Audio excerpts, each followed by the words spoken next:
All right. They say it's live. I'll accept that as a sign that it is live indeed. How are you? How are you doing on a Monday? Glorious, glorious Monday. Hello, Claudette. How are you? Deborah, Brian, uh, Laster, how are you doing? Randy, hello, everyone. Hope you had a great Saturday and Sunday. May it been the best end and not the weekend. But I guess that's subject to one's interpretation. I mean, you think about it, if you work Friday, Saturday, and Sunday, it's just a normal week for you. So, Hypnotherapy Pixie, hello. Haven't seen you before. Welcome. Shoot for Par, how are you? Gamma Church, good to see you. Gary, how you doing? Greetings and salutations to one and all. So now I know we are going to finish reading the Hermetica, the initiates, but I wanted to come on today just to kind of talk a little bit because I got a lot of interesting emails and, well, I try to get to most of them. There's some I'm still lagging behind, but I really have been quite moved by a couple. And so I just want to get to one in particularly. Let me get to this one. This one is from a viewer, Jamie, and she said that, can you please ask the person who thinks they blasphemed the Holy Spirit to contact me? I have keys that will set them free. She goes on to say that this is my 23-year journey of even for just one soul like this. And so whoever that individual is, and I'm telling you, there isn't any such thing, but it just humbles me that, Jamie, that, folks, take advantage of the resources that we have here. Each and every one of us have a key that can help set another person free. It's just, that's the strength of when you have empaths, adepts, masters, teachers, and we do have those here. I know they're writing me. So there's another one here, and I'm just going to just say his name is Ben. Ben, I want to tell you, you are how shall I say? You are that beacon of hope for your generation. This is an amazing young man, 18 years old, folks. 18 years old and getting a hold of these principles. Ben, I'll just say this to you, and it's not prophecy or anything else. It's just the natural order of things. The knowledge that you are acquiring will make you a master before all others. So he asked a question, and I'm just going to read this out because this is a good question. In relation to the true nature of humanity related to what we call God, he says, I believe in one of your videos on the Hermetic teachings, you said something about how when man realizes that he is a part of the all, he may be tempted to shout out that he is God, but this is incorrect. My question is, if man is a part of the all, and the all is the creator, how is he not God? Good question, Ben. Excellent question. And I'll answer it simply like this. It's odd. I was actually reading that very topic this weekend. So here's the thing, Ben. God is at best the expression of man's imagination. Now, sadly, we use that term as a catch-all. And isn't it interesting that when you turn the word around, God is dog and dog is God? I mean, there's a lot to that. But let's get specifically to your question. In Dr. Lance's book, Biocentrism, he stated, God is the concept of the infinite mind. And it is true. There are many different gods. We, in fact, I'll say this, Ben, all of us have our own God. It's our own imagination. We will form that by that which we're taught, believe, or read. But so I was meditating on this morning, Ben, and here's my answer for you. I love chocolate. Yep. In fact, I think chocolate is, in fact, at the top of the food tree. That's just my point of view. But I don't like everything that chocolate is in. I mean, it's a part of it, but it doesn't necessarily mean that it's the part that I like. We all are a part of the infinite mind. We were birthed out of the mind of the cosmos. The mind of the cosmos is the mind of creation. It's the mind of the infinite being. And as we have been learning, there's just some things that we don't have an answer for.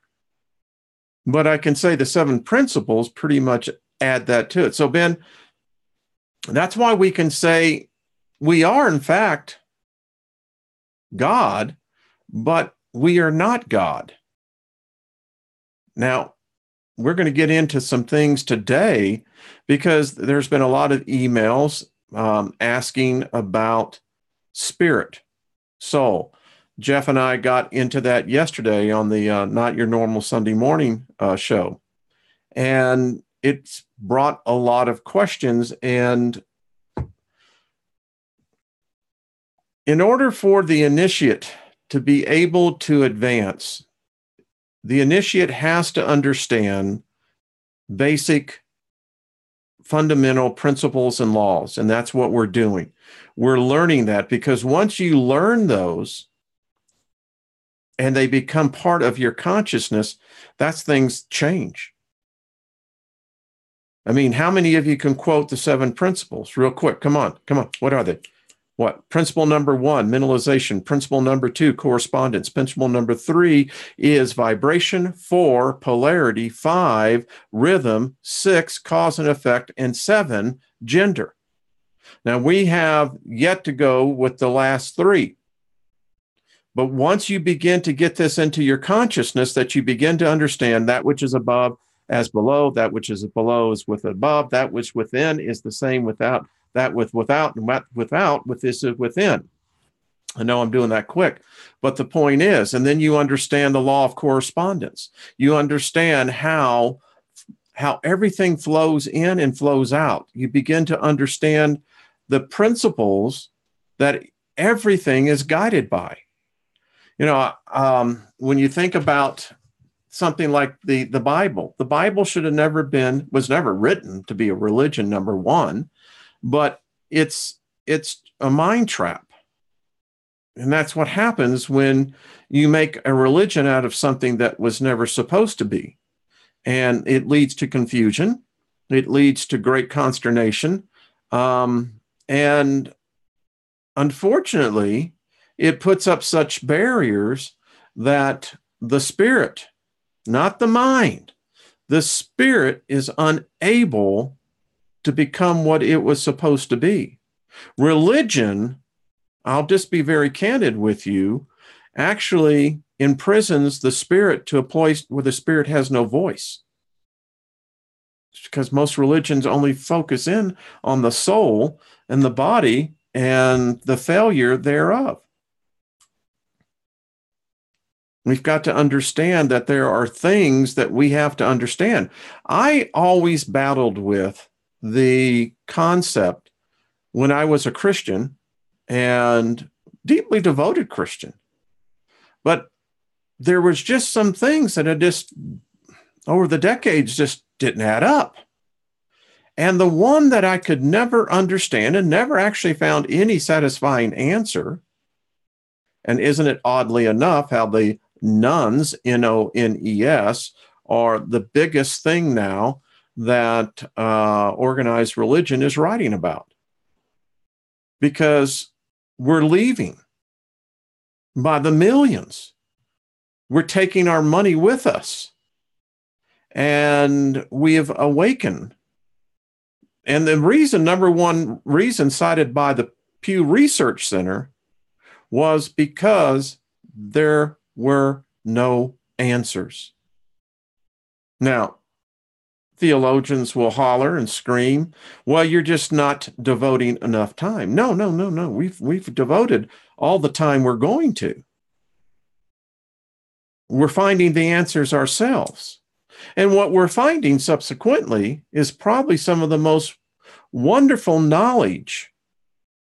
And the crime to humanity is that this knowledge has been restricted.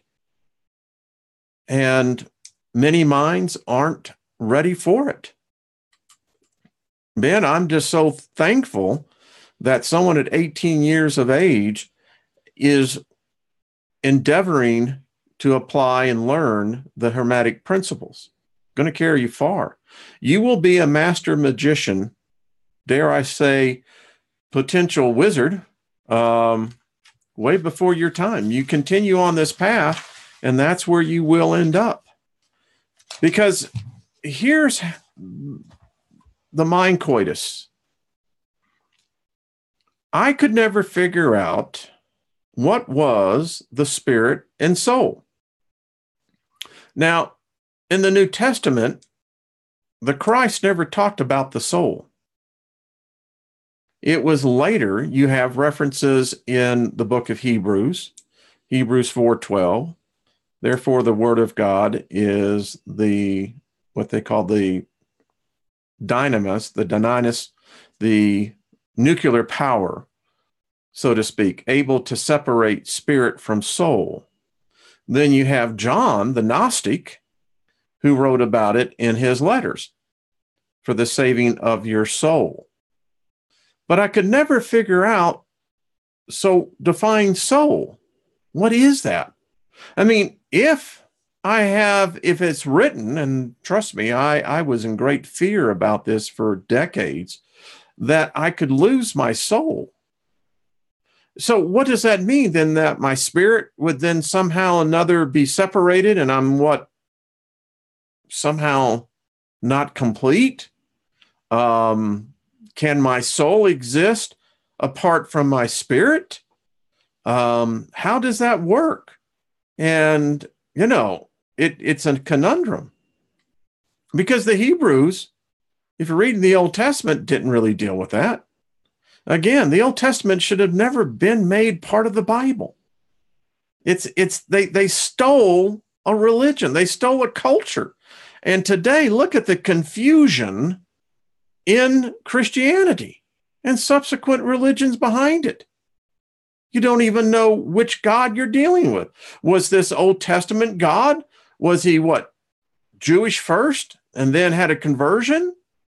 Then now that we know that there was yet another culture before all of this called the Samaritans, in which is written numerous times, as we have discussed right on this channel, in the Semitic texts, that, well, then what was this God before then? Was this God a Samaritan God?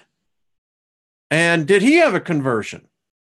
Did he not like being Samaritan and decided that he was going to become part of the Abrahamic? Oh, that's right. You see how confusing it gets? And then you go through this thing and you're going, well, which God is this? Which name? And then you get all the debate and all the confusion that goes with that. And it's all mind coitus. It's just a dog chasing its tail. And that's how it's been for thousands of years. And then, whatever providence has brought this forth. Now there is knowledge being brought forth that even when it's presented is not accepted. It is feared, challenged, avoided, maligned. Yeah. Such terms as occult us, witches, warlocks, wizards, demons, angels. I mean, you can just go on and on. But during all of this, no one answers the question. It was just very recently when finally the Rhema entered into my consciousness. And why did it make sense to me? Well, I've been at this a long time, nearly 50 years. And yeah, walked down many a rabbit trail. But the great thing about rabbit trails is this: you can always retrace your step and get back on the railroad track. And the other thing I learned was that the railroad track is not linear. It is always in a direction, but direction again is limited to this plane, this sphere. If you look at yourself that you're on the astral plane, then the journey becomes much more diverse in its scope. You can understand why we get off the supposed proverbial track. It's how we learn. Otherwise, you're just simply an observer. And I believe that there are sentient beings that are just that, observers. Emerald Tablets talks about them. I mean, even the Torah. I mean, there's just a number of books that write about a group of sentient beings. Now, in Christian mythology of Christianity, in the lore of the Watchers, who were apparently responsible for the incursion, which again, hey, I see some of you are buying the Bengal Spice Tea. It's good stuff. Make sure to put in raw honey in it.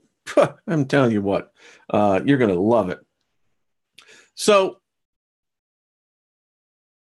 we never deal with who we are. I'm just being very open and very candid with you. It's like, I walked around in the funhouse, the house of mirrors. And the thing about the house of mirrors is this: it only shows the reflection. If you stopped and you begin to take and hold of the reflection of your environment, you can find your way out. So I wrote down some questions. And when we talk about spirit, remember when we read of what Hermes wrote, that our spirits are eternal. We were, for whatever reason, I've read a lot of different variations on it, but what we can say is that our spirit was entombed, and that's the word it's used, into these physical bodies. Now, as we have learned, the spirit, and we're going to read some other things here in a minute, is a separate entity into itself. It is neither male nor female, but both. It is, in fact, the closest representation to what we could say would be the actual mind of the infinite. So our spirit, as it was said, existed in a happy place. Well, I can understand that. It may be a simplistic term, but it's very profound. Happy can mean many things. It is a state of consciousness, a state of being. And when we were entombed into these bodies, now I've been meditating on, and I'm going to teach you a technique today before we end this, that if you start following it, it's going to change your life even faster. Those of you who've been poor, those of you who've been broke, those of you who have broken bodies, I'm going to give you a technique to use that will work. So the spirit, I don't know if this is a challenge. I don't know if we do this in order to ascend higher. There are consequences as a result of taking this challenge, if that's what it is. It's been expressed that, run your race, run it with excellence. Well, if you're running a race, then that means you're racing against something else, and there has to be a prize, a reward for running the race, completing the course. Now, of course, it's never defined what the course is. I think it's different for every soul.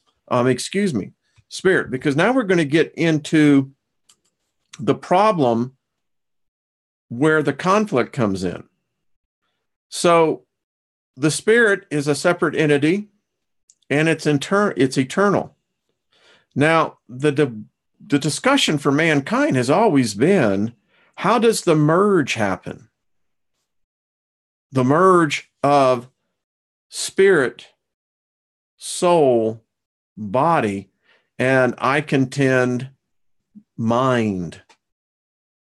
Mind is an interesting subject within itself, and we've been doing that. So how does the soul become aware? You see, I think that is the most interesting thing, because when you look at birth, when a new spirit being is birthed into this plane, that merge, that meld, takes time to happen. We have our granddaughter, and it's interesting because I see this from a different point of view now. That how long did it take you? And be honest, I don't want to hear any of these ones who are embellishing your results, but how many of you, how long did it take you to crawl? Seriously, answer my question. How long did it take you to crawl? Probably, if you're doing in most development, probably about a year. Now think about this. What's taking place? There's a meld taking place. You have the soul that becomes aware. And then you have the body, which isn't really sure who controls it. For the longest time, it's on autopilot. And that's by design. Because you wouldn't have the capability, the intelligence, the knowledge of knowing how to keep yourself alive. In fact, truth of the matter be, if it wasn't for others, you wouldn't have made it.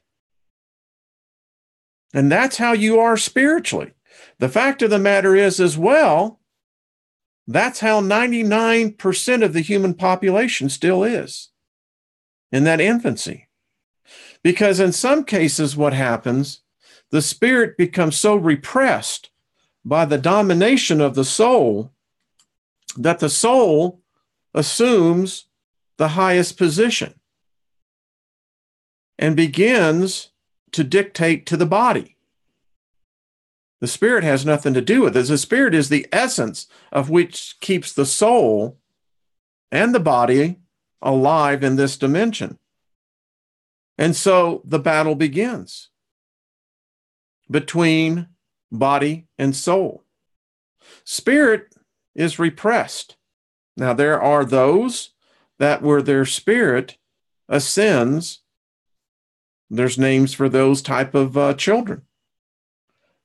So the body then becomes in conflict with the soul, and it's a constant battle. Some give into the body, and they give into the body in many different ways. There's a number of ways that happens because there's this constant battle for ascending to the top position. And so here's the strange thing. The body, although be it mortal, is yet made up of the four elements. So in itself, the body will regenerate itself again. Be in different form, but all these bodies do return back to the elements from which they originated from. So in that sense, the body does in fact become immortal. As long as the earth is here, well, thank you, Chris. That in itself, and it's not taught about. It could be, in fact, interpreted that the body does, in fact, reincarnate many times, many forms. But here's the strange thing. The body and soul become sentient. The body's very much aware of itself. In fact, it's so much aware of itself that it hides secrets from the soul. The spirit knows, but the body, in order to have at least some advantage to the soul, and the body begins to know things. It knows how to override the soul by pleasure, by a number of different things. There are those who actually derive pleasure out of pain. And so the body and the soul begin this dance. The problem becomes when the spirit is awakened and a transmutation begins to happen, and the spirit begins to exert its rightful place as master of the soul and body. This is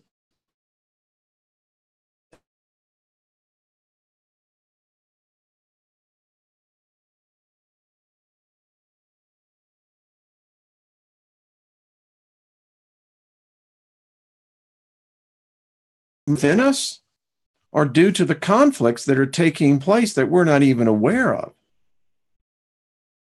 Now, I happen to also know that we live in an environment where a lot of the illnesses are directly resulted by our environment. And then that starts a whole conflict with the body. But there are those masters, Reiki masters, witches, healers. We got healers. Listen, we got people that we're going to need to help. There's people who have been diagnosed with cancer. There are people who are looking for help. And because the will to live is so strong. And we'll get into that as well. But, you know, when you're facing something, what's your alternatives? They become very limited. You're going to put your hands into medical science or the medical industry. That's going to cost you no matter what. You can have faith, but if your faith is beginning to outgrow the world religions, well, then where do you go? Well, you go where you were at all the time. Know yourself. And so this is why many fail in the challenge and why many just give up. They don't pursue the spirit course. And here I'm just going to give you a little insight. As we get deeper into this, once we finish the 3 initiates, there's another book that's going to take us even to deeper truths. And this soul, you see, throughout the New Testament, the 7 principles are used. I can show you chapter and verse where Paul applied them to his own religion. And it's his religion. It's not Christianity. It's the Pauline religion. But nevertheless, that's how it's been with every religion. Every religion is founded on the 7 principles. Every one of them. And my question is, if they've been founded on the seven principles, then why go for a substitute? Go for the real thing. And we see what happens. It begins to change you. The spirit of the individual is different and unique in each one of us. Each one of us share certain characteristics as other spirits, for we are emanations from the mind of the cosmos. Think about this. You are an emanation. See, behind me, I have I am self, which is me. Can you get that? I am self, which is me. I is my spirit. M is mind. Self is soul. And me becomes the body in which we're here. And this is where we're learning. In fact, I can tell you this, according to the masters that have written this, and it's replete all around the planet, that as you begin to master, and this has been the problem. How many times have you heard, well, you have to master your body? Okay. How do I do that? Well, you've got to fast, you've got to diet. Okay, what if I don't want to do that? What if I don't like fasting? Well, then you're just not ever going to advance. Oh, really? So you're telling me that if I don't give my body substance and if energy runs low on me, that's cool. Well, no, that's not what we're saying. Well, but yeah, it is what you're saying. Most people don't have the first clue. In fact, here's the problem. They get into something that they think is very much spiritual, and it most time is. But if they don't have an understanding of what their spirit is, then they're basically getting into the deep end of the pool before they've learned how to dog paddle. You know, isn't it amazing that babies know exactly how to swim? They don't have to be taught. They know exactly. That should tell us something. So I'm going to have some tea. Thank you. I hope it's a good tea. All right, folks. So I'm going to share something with you from a master's book. And it's a master's magician book. It is for the initiates that, and it's flat tell you, if you're not dedicated to take the initiate's test, then don't read the book, because it's going to do you more harm than good. And that's sometimes how things are. So let's talk about the body for a second. I just want to share this with you. The occult of the anatomy of the body. Now, we had Anja in here on Friday night, which we're going to have her back. We've got people who want to come onto a panel, and we're going to get into this. I, in fact, see a time where we can actually get into a very interesting and diverse panel dealing with the mystic knowledge. But so let's start with the head. Your head, the front part of the head is electric. The back of the head is magnetic. The right side of the head is magnetic. The left side is electric. The inside of the head is electric. And so when you begin to realize that we are made up of three things. There's an electrical component to us. There's a magnetism component to us. And in that, this is the marvelous thing about these bodies, these souls, these spirits, that is us. It'd be me. It'd be all of us. Is that it produces an electric magnetic energy. And that has been the biggest problem, where many imbalances that show themselves as ailments and diseases. It's how it manifests. And there are those masters out there and journeymen, apprentices that know how to use this knowledge in healing, even doing remote healing. So the body is broken into specific components. Each one of these components has its unique values. Take the eyes. The front part of the eyes and the back part, the rearward, they're neutral. The right side and the left side of the eyes are electric, and the inner part of the eyes are magnetic. Now, some of you are saying, well, I'm not understanding this. When we speak of the electric and we speak of the magnetic, those manifest themselves as fluids. It's a fluidity that runs in our bodies. In fact, medical science has proven this. In our blood has components for carrying electrical currents. Our body, our fluids, our body blood as well, has the ability also for being magnetic. The mouth and tongue. The front part is neutral. The back part is neutral. The right side is neutral. The left side is neutral. The inside is magnetic. Interesting. The neck. The front part of the neck is magnetic. The back part of the neck is magnetic. The right side of the neck is magnetic. The left side of the neck is electric. And the inside of the neck is electric. Makes sense to me. My wife being a nurse, when I read this, she looked over at me and she says, okay. It's like, well, what do you find so, shocking about that? And I went, well, just never actually read it in those terms. The chest. Now, here's where we get into that third substance.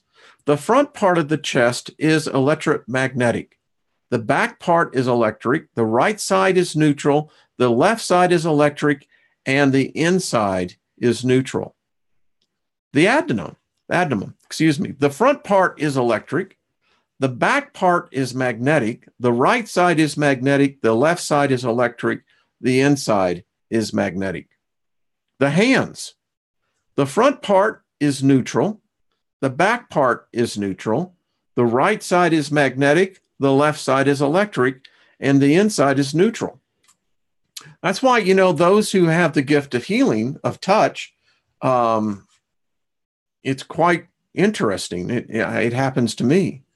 There are some people who, when I go to lay hands on them, that there's actually a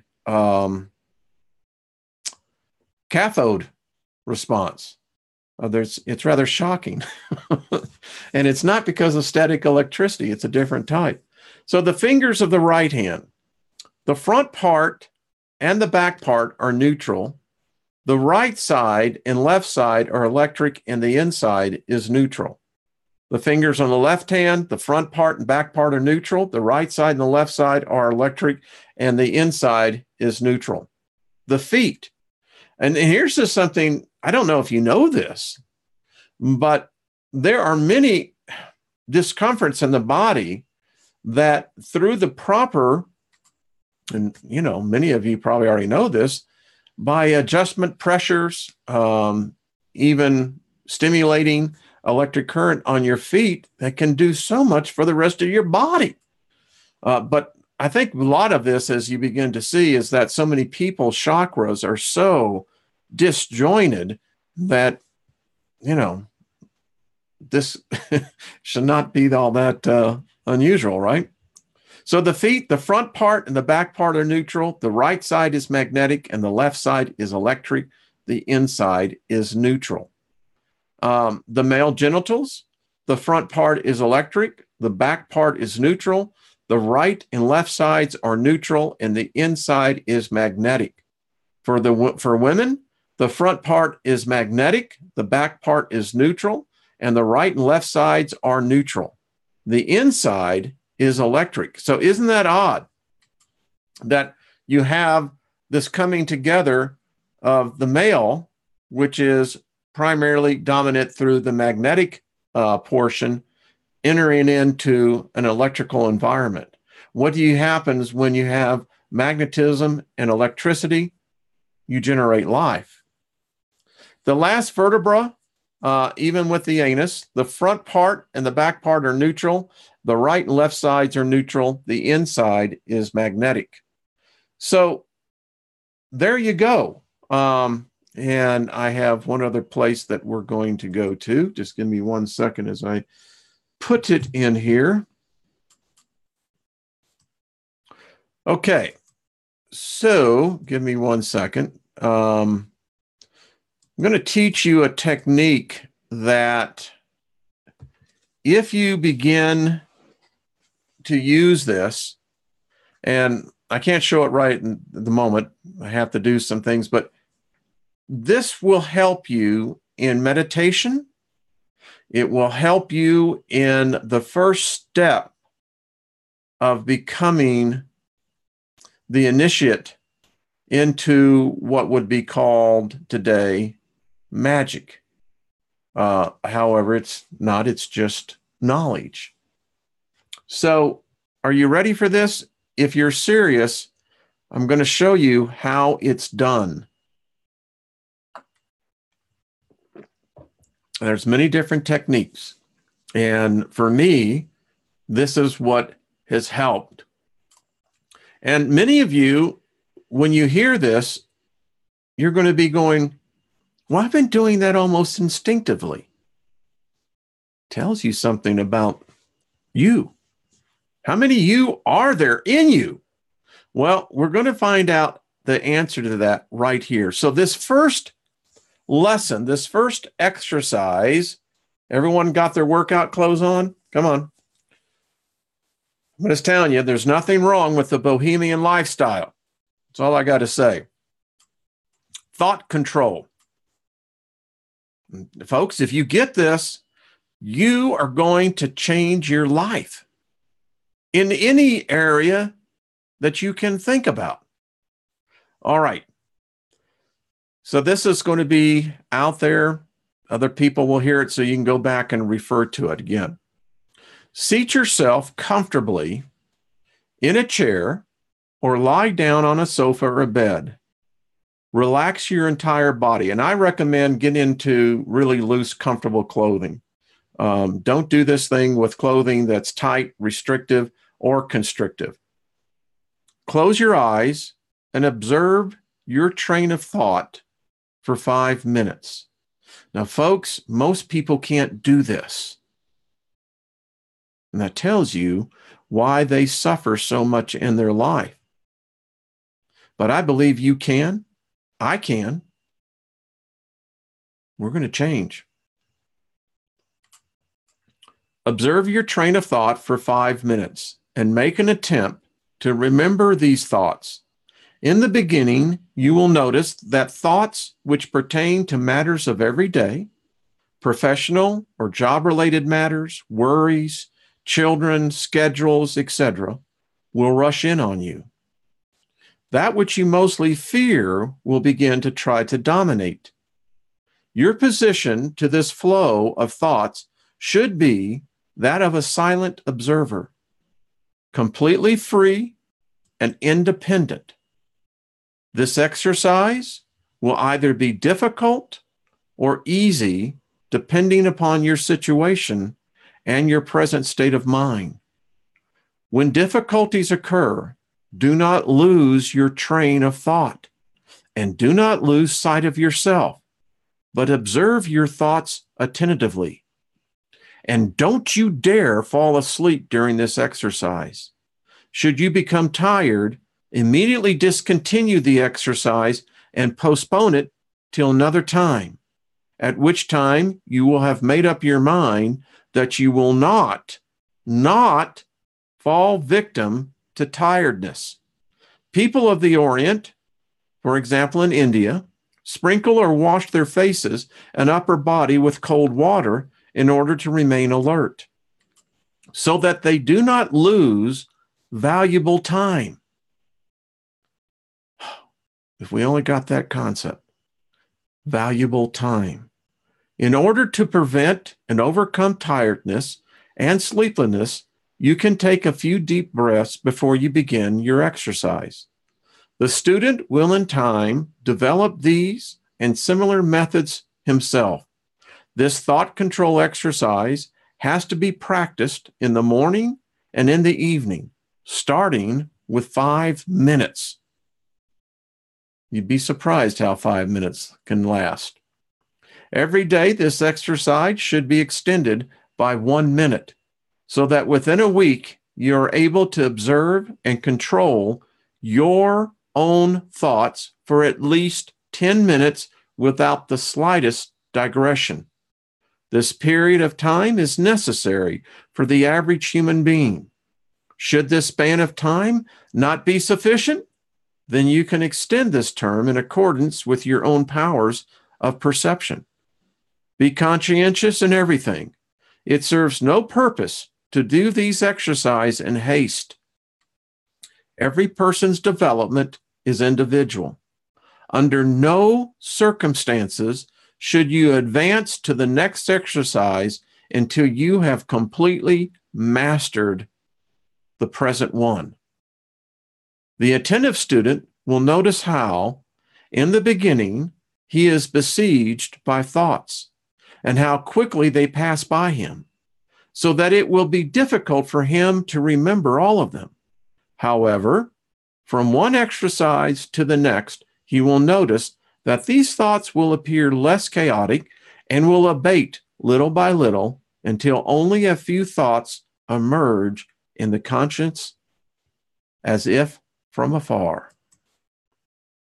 You must devote the greatest attention to this thought control exercise because it is extremely important in magical development, a fact which you will later understand. Provided that you have practiced this exercise sufficiently and mastered it, then we can go on to the next one. So there you go. That was just the first exercise. And maybe some of you already know this technique. Congratulations. To those of us who are becoming immersed into it, then let us all join in and let us start practicing this first exercise. I'll be curious to see how many people can actually do it.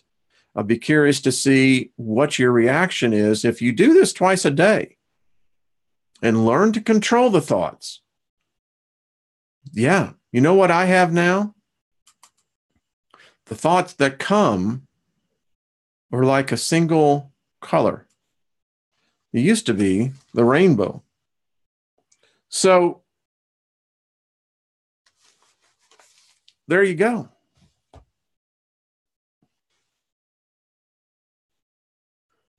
Sarah Kay, you were right. So it's not think, meditate. It's to be the observer of what you're getting it. Now you know why so many Westerners have such a problem. Western culture. In our culture today, and that's why I was so excited to see Ben. I have no doubt that Ben will start practicing these. 18 years old. But our culture today is where there has to be constant distraction. You know, when I used to go to Las Vegas, primarily for conventions and what have you, you know, that town will drain your energy. You know, it's constant stimulation. How many people do you know that have the television going the full time that they're awake, or they're on something that's distracting them? There's music. There is something where there's constant noise. And then you try to teach them to meditate, all they're hearing is a buzz in their head.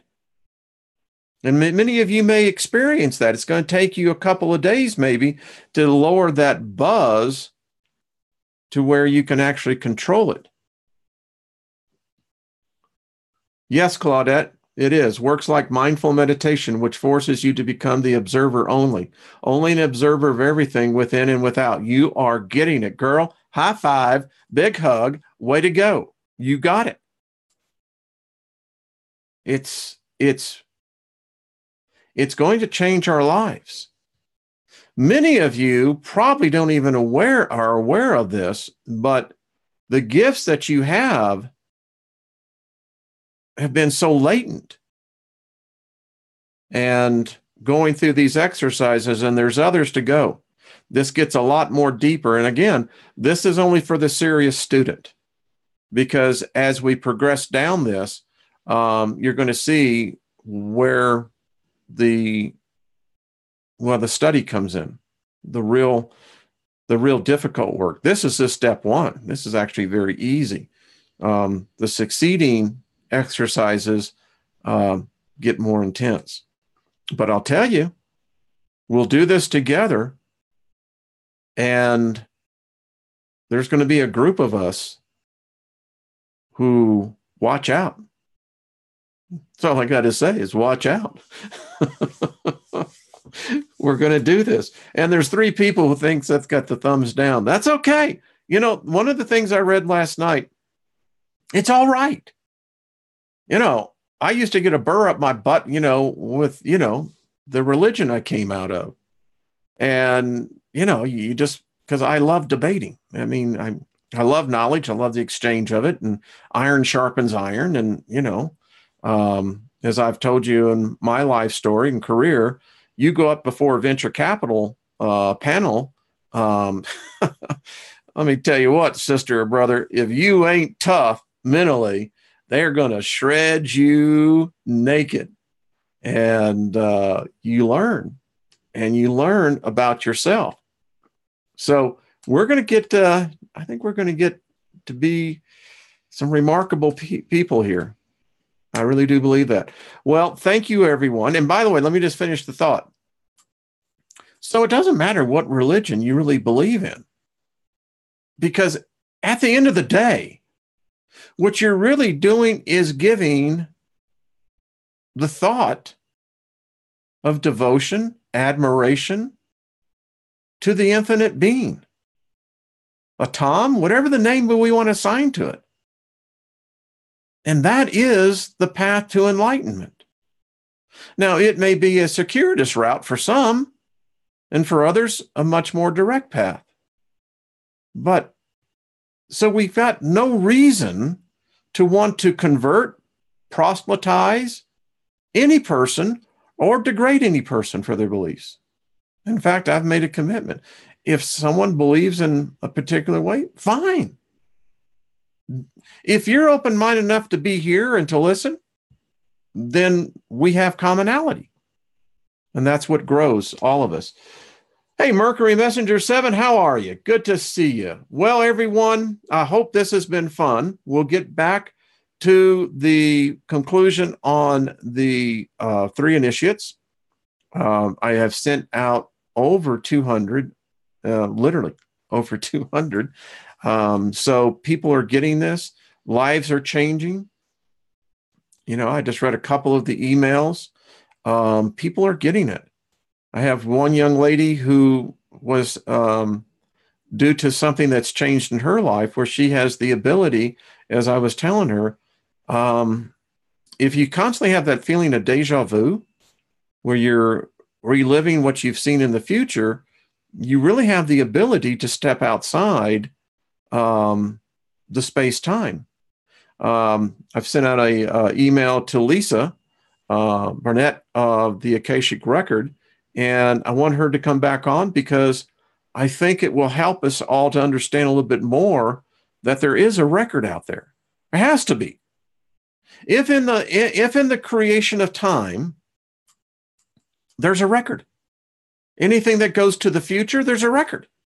Now, there could be multiple futures, but nevertheless, there's a record. 1111 code, how are you? I'm observing. I love it. Exactly. That's how the gods do it. Think about it. No matter what god we interface with, and we're going to learn, folks, there are beings around us right now. You have no idea. I'm going to be showing you some secrets of how they are subsiding, existing off of you. They have to. In fact, some of them you've created. You brought them forth by the combination of what we just studied today. But I'm going to show you how you can actually basically dissolve them back from where they came. And that's the problem with so many, is that you have created these beings sentient. And the thing about it is, whatever your passion is, whatever you have your mind solely focused on, that's what you're creating. And this comes into a lot of areas. So, yeah, I know I'm getting into some deep stuff, but folks, it's time to take the veil down. Many people think that this information is to be restricted by code or by oath. That is a blatant lie. It was never meant to be hidden. Men, women who understood the control that they could have over others, how they could control money, how they control influence, fame, fortune. These are the tricks, and they are tricks because that's what they've made them. But they've learned enough to know how they work. Now we're going to become better than that, because the problem is so many that have succumbed to that debased level of control and manipulation, they don't understand what's waiting for them. And folks, the goal here is to prepare ourselves for the best place in the next plane. We do not want to be dependent in that next plane of other people's passions, perverted or elsewise, because that's where many head back to. That which feeds your mind now is going to feed your spirit and your soul more than what you realize. All right, good folks. Be good to yourself. Tonight, the physicist and philosopher, Dr. Albers, is always great. Hey, Steve, how are you doing? Good to see you, my friend. And Friday night, Dr. Ram. Going to be fun. Folks, be good. Thank you all. We're all learning. And hey, you know, if you got to go on the journey, might as well get some friends to go along with you. You know what? That's what I'm saying. All right, folks. Much love and light to you all. Be good to yourselves. We'll talk soon. All right. Bye-bye.